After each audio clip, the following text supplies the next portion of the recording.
This is the network service of the Nigerian Television Authority, NTA. The President and Commander-in-Chief of the Armed Forces, Federal Republic of Nigeria, BOLA AHMED Tinubu, addresses the nation. Mr. President.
Fellow Nigerians, as I address you today, I am deeply aware of the struggles many of you face in these challenging times.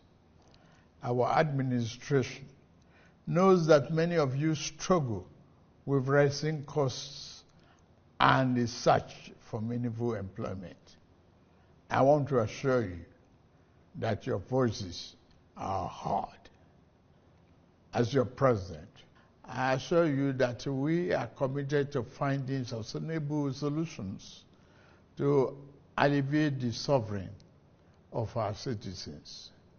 Once again, I plead for your patience as the reforms we are implementing show positive signs, and we are beginning to see the light at the end of the tunnel. Exactly 64 years ago, our founding fathers chose democracy as a form of government and launched the dream of a great country that would lead the rest of Africa out of poverty, ignorance, and underdevelopment. A beacon of hope for the rest of Africa and the world. Over 6 decades later, we can look back, and Nigerians worldwide can see how well we have succeeded in realizing the lofty dream of our founding fathers. The world is witnessing and benefiting from the can-do spirit of Nigerian people, our massive intellectual capacity, and our enterprise and industry in all vocations, from art to science, technology to infrastructure.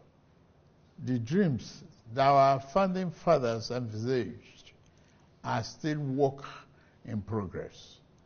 Every day, we put our hands on the plow, determined to do a better job of it.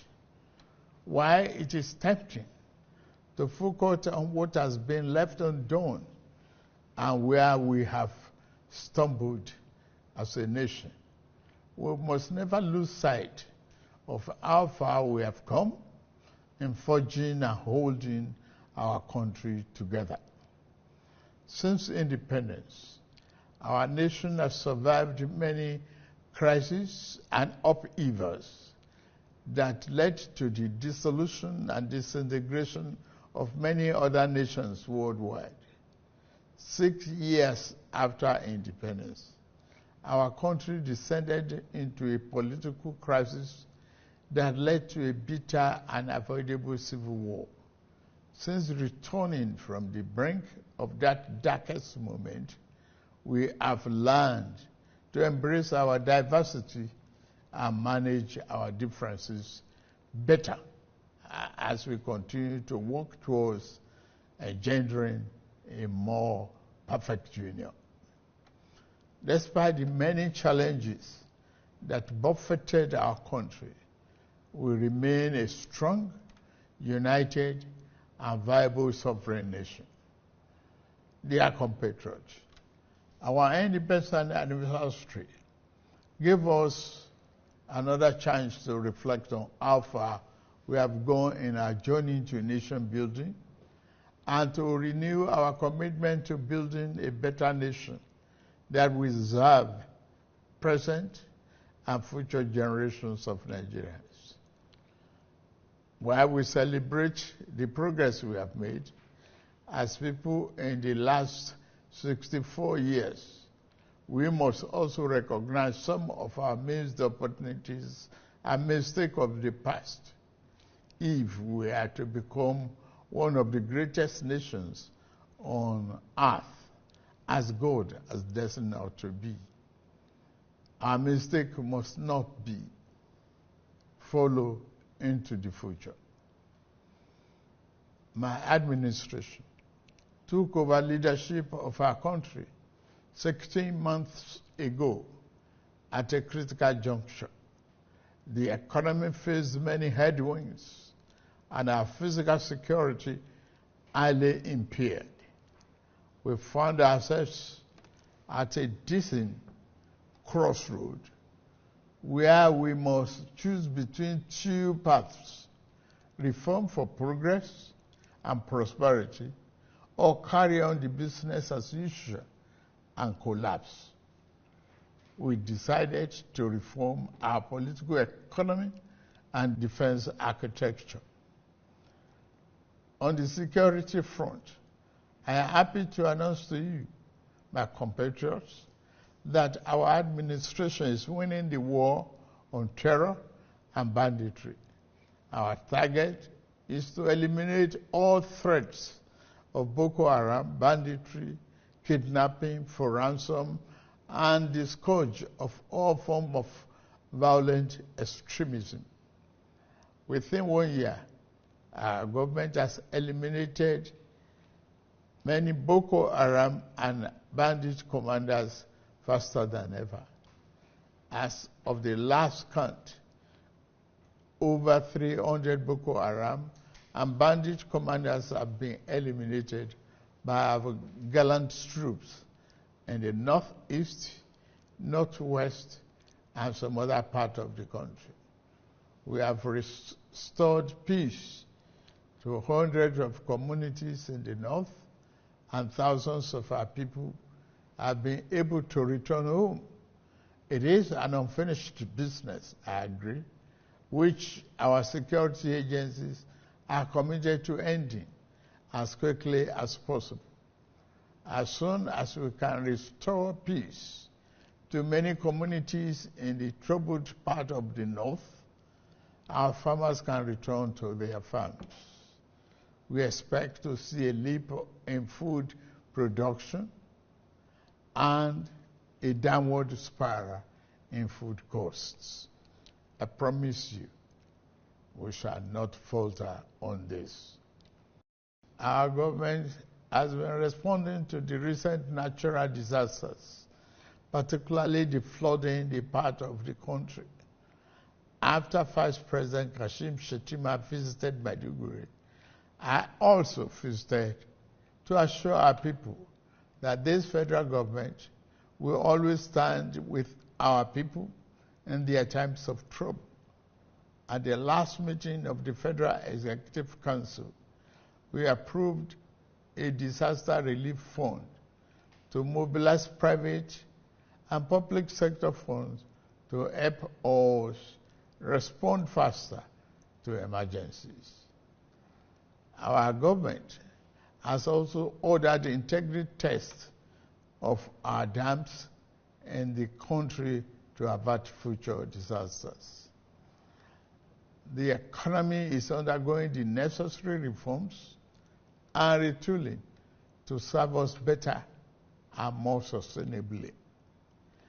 If we do not correct the physical misalignment that led to the current economic downturn, our country will face an uncertain future and the peril of unimaginable consequences. Thanks to the reform, our country attracted foreign direct investment worth more than $30 billion in the last year.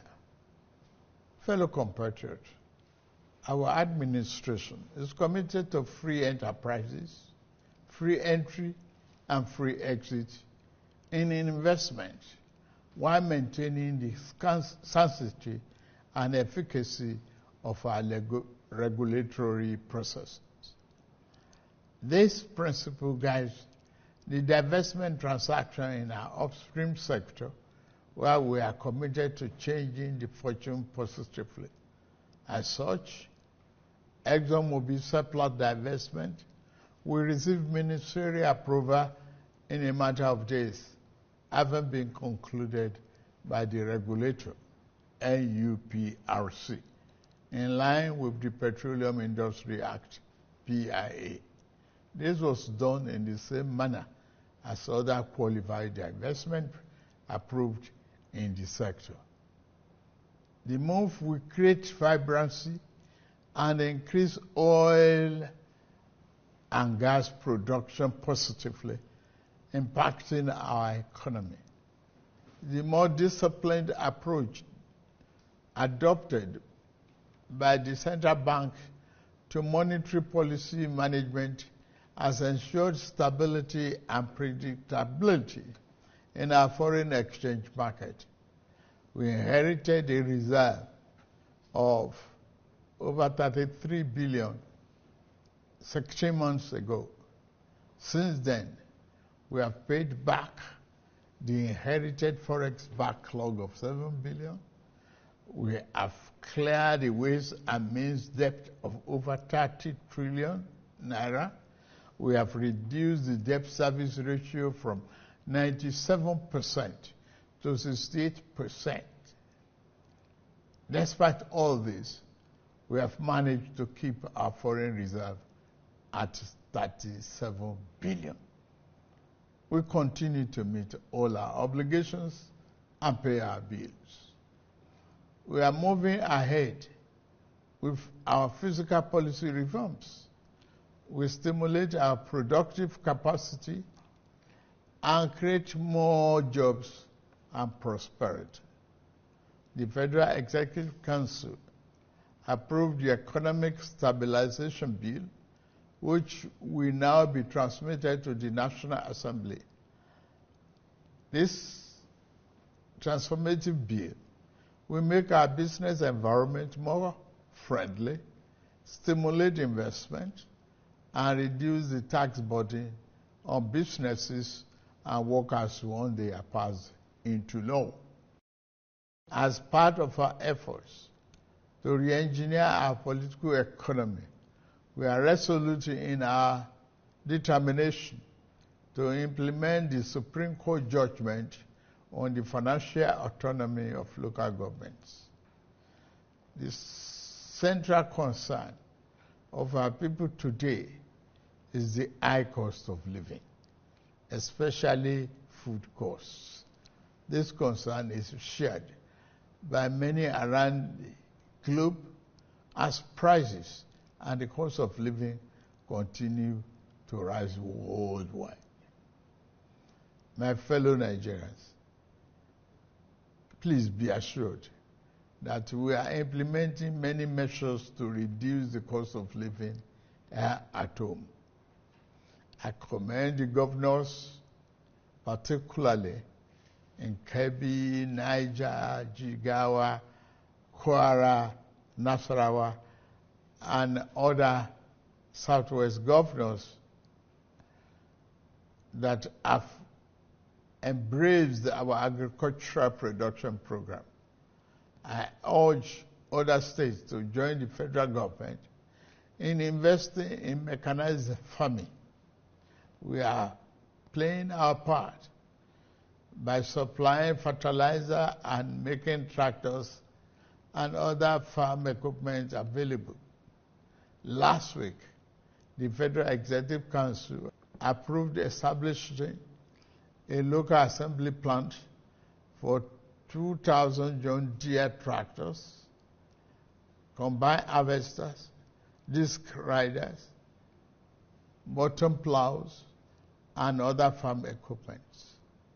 The plant has a completion time of 6 months. Our energy transition program is on course. We are expanding the adoption of the presidential initiative on compressed natural gas for mass transit with private sector players. The federal government is ready to assist the 36 states and FCT in acquiring CNG buses for cheaper public transportation. Fellow Nigerians, while we are working to stabilize the economy and secure the country, we also seek to foster national unity and build social harmony and cohesion. Our economy can only thrive when there is peace. As we work to overcome the challenges of the day, we remain mindful of next generation as we seek to galvanize their creative energy towards a better future.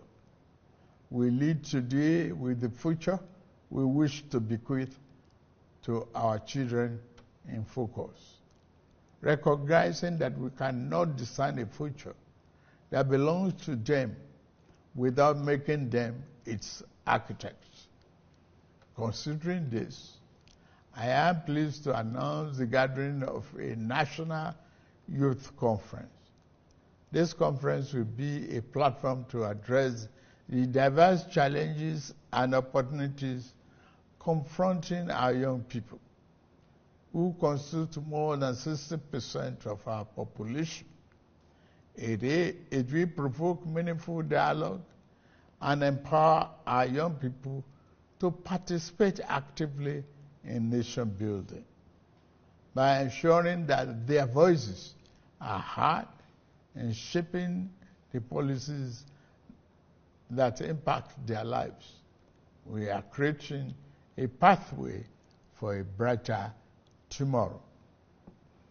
The 30-day confab will unite young people nationwide to collaboratively develop solutions to issues such as education, employment, innovation, security, and social justice.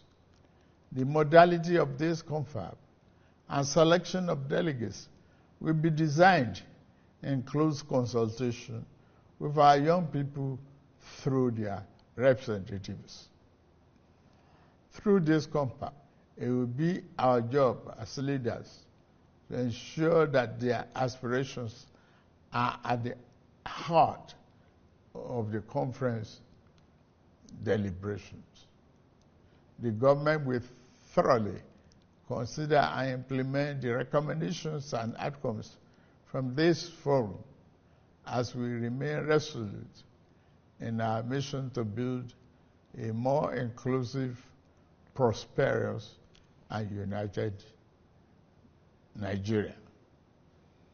Our government is implementing several other youth-centric programs to give our young people an advantage in rapid changing world. We are implementing, among others, the 3 million technical program of the Ministry of Communications, Innovation and Digital Economy, aimed at building Nigeria's technical talent backbone. We have also enthusiastically implemented the Nigerian Education Loan Fund, NEL Fund, which provides cheap loans to our students to pursue their tertiary educational dream. In addition, later this month, we shall launch the Renewable Hope Labor Employment and Empowerment, the LEAP, it is conceived as a comprehensive suite of interventions and job creation by Federal Ministry of Labor and Employment that is aimed at facilitating the creation of 2.5 million jobs directly and indirectly on an annual incremental basis, while simultaneously ensuring the welfare and safety of workers across the country, as is the tradition. The government will soon announce all the beneficiaries of our national honors for 2024. The Senate President and the Chief Justice of the Federation have been conferred with the honor of the Grand Commander of the Order of the Niger, GCON. The Deputy Senate President and the Speaker of the House of Representatives have honor of Commander of the Order of the Federal Republic, CFR, while the Deputy Speaker of the House has been awarded Commander of the Order of Niger, CON. Fellow Nigerians, better days are ahead of us. The challenge of the moment must always make us believe in ourselves. We are Nigerians, resilient and tenacious. We always prevail and rise above our circumstances. I urge you to believe in our nation's promise. The road ahead may be challenging, but we will forge a path towards a brighter future with your support. Together, we will cultivate a Nigeria that reflects the aspiration of all its citizens, a nation that resonates with pride, dignity, and shared success. As agents of change, we can shape our destiny and build a brighter future by ourselves, for ourselves, and future generations. Please join us and join our administration in this journey towards a brighter future. Let us work together to build a greater Nigeria where every citizen can access opportunities and every child can grow up with hope and promise. May God continue to bless our nation and keep members of our armed forces safe. Happy Independence Anniversary, fellow Nigerians.